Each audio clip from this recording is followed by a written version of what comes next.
My boss cut my pay to keep me humble. He didn't expect me to buy the company a year later. My name is Edith Rose, and this is my revenge story. But before I continue, please subscribe to my channel for more revenge stories. Thank you. When my boss called me into his office that Tuesday morning, I thought I was getting promoted. Instead, Marcus leaned back in his leather chair and smiled. Edith, I'm cutting your salary by 40%. You've been getting too comfortable. This will keep you humble. The words hit like ice water. I just closed the biggest deal in company history, $3 million. My hands went numb as he slid the new contract across his mahogany desk. Sign by Friday, he said, already looking at his phone. I walked out in silence, the fluorescent lights buzzing overhead like they were mocking me. That night, I sat in my cramped apartment staring at my laptop screen. The anger wasn't hot. It was cold, calculated, patient. Because Marcus didn't know three things. First, I'd been secretly learning everything about running his business for 2 years. Second, I had connections he'd never bothered to notice. And third, I wasn't the kind of person who stayed humble when someone tried to break me. I opened a new document and typed 4 words that would change everything. Plan to acquire Hartwell Industries. I didn't quit the next day. That would have been too easy, too obvious. Instead, I signed the pay cut with a smile that didn't reach my eyes. Marcus looked pleased, like he'd won something. He had no idea he just created his own competition. For the next month, I showed up early and left late. I copied client lists, memorized vendor contracts, and photographed operational procedures when everyone went home. My coworker, Brandon, noticed me working through lunch one afternoon. You okay, man? You seem different, he said. I nodded, chewing my sandwich. Just focused. What I didn't tell him was that every night I met with my old college friend Tyler, who worked in venture capital. We'd sit in coffee shops until closing, mapping out how to build a competitor from scratch. You'll need at least $200,000 to start, Tyler said one night, tapping his pen against his notepad. I had $17,000 in savings. It should have been impossible. But I'd learned something working for Marcus. Impossible just meant nobody had been angry enough yet. My chance came from an unexpected place. My Uncle Jerome called on a Sunday morning. He was a quiet man who'd made his money in real estate and rarely spoke about it. Heard you're having trouble at work, he said without introduction. I froze. How did you? Your mom worries. She told me everything. There was a pause, then his voice dropped lower. I've been watching Marcus Hartwell for years. He's a bully who inherited his father's company and thinks that makes him smart. If you're serious about taking him on, I'll back you. Not a loan, an investment. My throat went tight. Uncle Jerome, I can't ask you to. You're not asking, I'm offering. $250,000, but only if you're committed, no half measures. I looked around my apartment at the life I'd been barely holding together since the pay cut. Then I thought about Marcus's smug face. I'm committed, I said. Then let's bankrupt a bully, Jerome replied. That afternoon, we met at his office downtown, and I signed papers that made me a real business owner. The company name, Summit Solutions. Building a company in secret while working for your enemy is like living 2 lives. By day, I smiled through meetings at Hartwell Industries, nodding while Marcus talked about efficiency and trimming the fat. By night, I worked on Summit's foundation, registering the business, setting up bank accounts, and recruiting my first employee. Her name was Nina, a brilliant software developer who'd been fired by Marcus 6 months earlier for asking too many questions. When I called her, she laughed bitterly. You're going after Hartwell. I'm in. What do you need? Everything he does, but better, I said. She paused. I can build that. Within 3 weeks, Nina had created a client management system that made Marcus's outdated software look like it belonged in a museum. Meanwhile, Tyler introduced me to potential investors who'd heard rumors about Hartwell's shady accounting practices. Nobody trusted Marcus, but nobody had an alternative, until now. I kept my head down at Hartwell, but my eyes were open. Every client complaint, every vendor issue, every employee frustration, I cataloged them all. Marcus thought he was untouchable. He didn't realize he was bleeding customers, and I was there with bandages. 3 months after the pay cut, I landed my first client for Summit Solutions. His name was Victor Chen, and he'd been Marcus's biggest account until a billing dispute made him walk. I'd reached out carefully, professionally. Mr. Chen, I understand you had concerns with Hartwell Industries. I'm starting a company that prioritizes transparency and fair pricing. Would you be open to a conversation? We met at a downtown restaurant. Victor was older, sharp-eyed, and suspicious. "Why should I trust someone who still works for the man who cheated me?" he asked. I didn't hesitate. "Because I'm the one who tried to fix that billing error from the inside. Marcus overrode me and told me to stay humble, so now I'm building something better." Victor studied me for a long moment, then extended his hand. "Show me what you've got." 2 weeks later, Summit Solutions had its first contract, worth $400,000. I'd made more in one deal with my own company than I'd earn all year at my reduced salary. That night, I allowed myself one small celebration, a decent bottle of wine, and the knowledge that Marcus still had no idea what was coming. By month 6, Summit Solutions had 12 clients. All of them were former Hartwell customers who'd left frustrated and forgotten. I didn't steal them. I just reminded them they had options. Marcus finally noticed something was wrong when his quarterly revenue dropped 15%. I was in the break room when I heard him shouting in his office. "Where are our clients going? Somebody find out who's poaching them." My coworker Amy glanced at me nervously. She was one of 3 people who knew about Summit, and I'd sworn her to secrecy. "You think he knows?" she whispered. I shook my head, pouring coffee with steady hands. "Not yet, but he will soon." That afternoon, Marcus called an all-hands meeting. His face was red, his tie loosened. "We're tightening operations, no more remote work, no more flexible hours. If you're not committed to Hartwell Industries, there's the door." I watched employees shift uncomfortably. Some looked angry, others looked defeated. When the meeting ended, 3 people approached me quietly. "Is it true you're starting something new?" one asked. I didn't confirm or deny. I just handed them my card. "Call me if you want to talk about opportunities." By the end of the week, Summit had 3 new employees, all refugees from Marcus's tyranny. The moment Marcus discovered Summit Solutions, I wasn't there to see his face, but I heard about it. Brandon called me that evening, his voice shaking with barely contained laughter. "Dude, Marcus just found out about your company. He threw a stapler through his office window. Security had to calm him down." I smiled into the phone. "How'd he find out?" "Victor Chen mentioned it in an email. Said he was thrilled to be working with ethical leadership now." Marcus put 2 and 2 together. The next morning, I arrived at Hartwell to find Marcus waiting by my desk. His jaw was tight, his eyes cold. "My office now." I followed him calmly. He slammed the door behind us. "You're building a competitor while working for me. That's corporate espionage, Kyle. I could see you into the ground."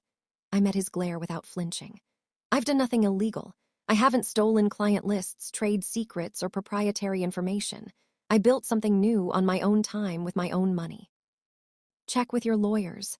His face went purple. "You're fired. Get out now." I'd been waiting for this. I pulled an envelope from my jacket. "My resignation, effective immediately. I was going to give you 2 weeks, but this works too." As I walked out, employees watched in silence. Some looked scared, others looked inspired.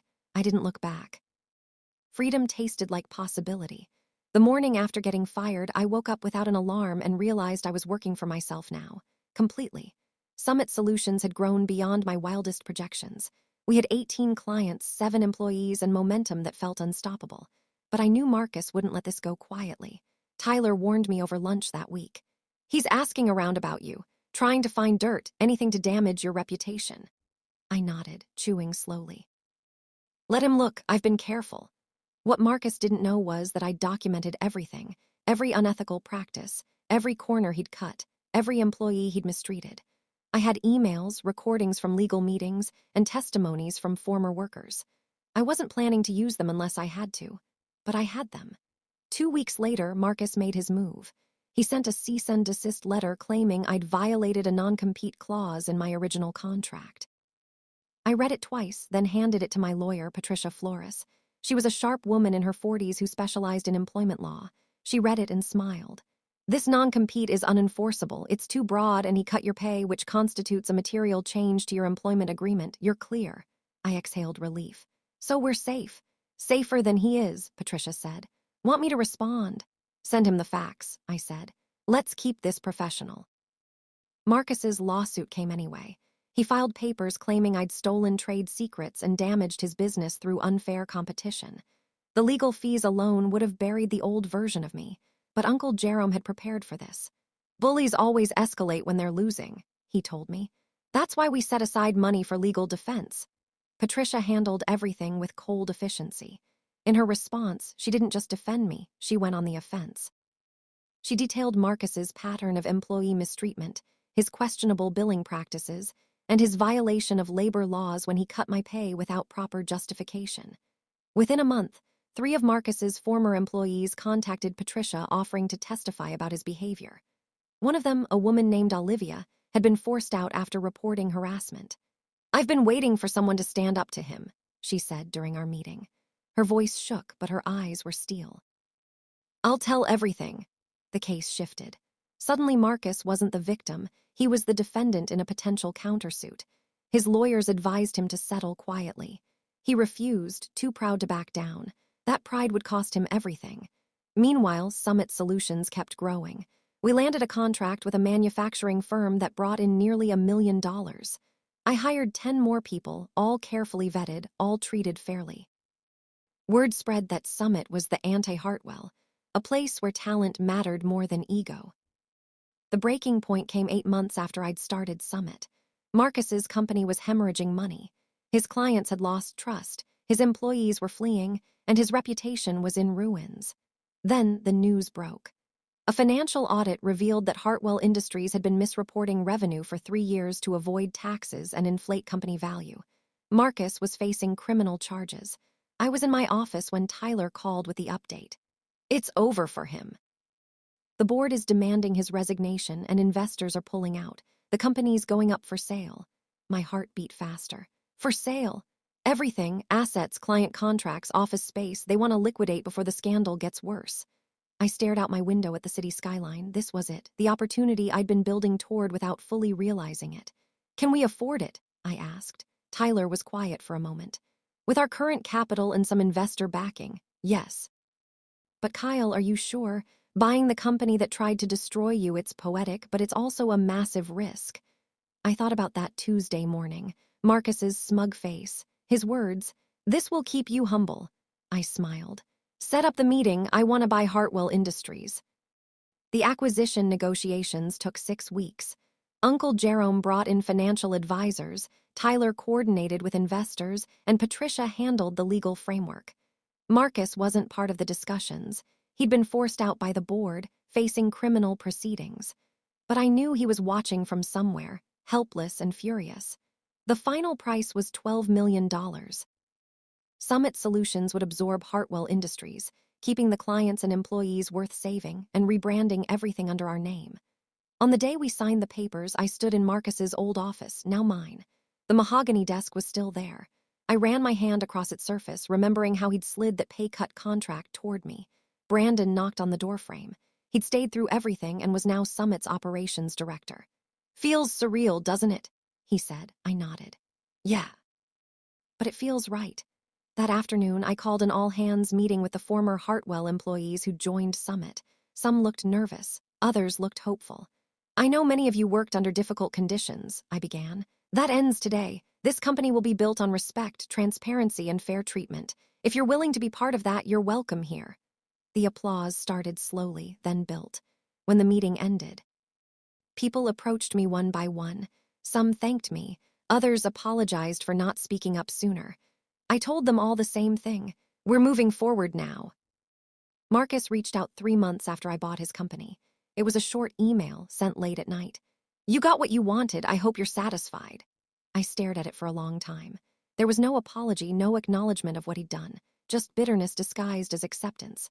I didn't reply. Some people never learn that humility isn't something you force on others. It's something you earn by recognizing your own mistakes. Instead, I forwarded the email to Patricia with a note. "For records." No response needed. That weekend, Uncle Jerome invited me to dinner. We sat on his back porch, the city lights glowing in the distance. "You did it," he said quietly. "You took something broken and made it yours." I smiled. "I had help, a lot of it." He shook his head. "No, you had support, but the vision, the work, the refusal to stay down, that was all you." We sat in comfortable silence, and for the first time in over a year, I let myself fully relax. The war was over. I'd won not by destroying Marcus, but by building something better. Summit Solutions now had 40 employees, offices in 3 cities, and annual revenue projected at $20 million. But the numbers weren't what mattered most. What mattered was that every person who worked for me knew they were valued. Nobody would ever have their pay cut to be kept humble, not on my watch.